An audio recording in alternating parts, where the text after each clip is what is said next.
Right now we see Chiltern Railways 168217 going via Banbury and Beaconsfield to London Marylebone.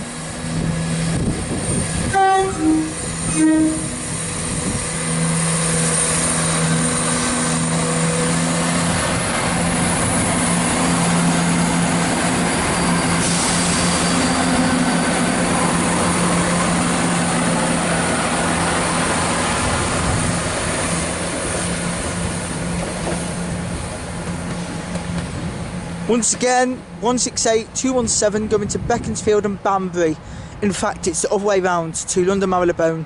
The Chiltern Main Line is 130 miles long and it starts from Birmingham's Snow Hill and ends at London Marylebone.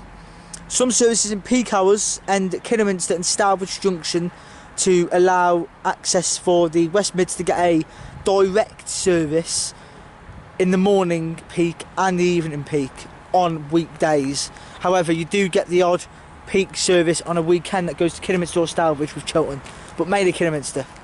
Thank you for the video.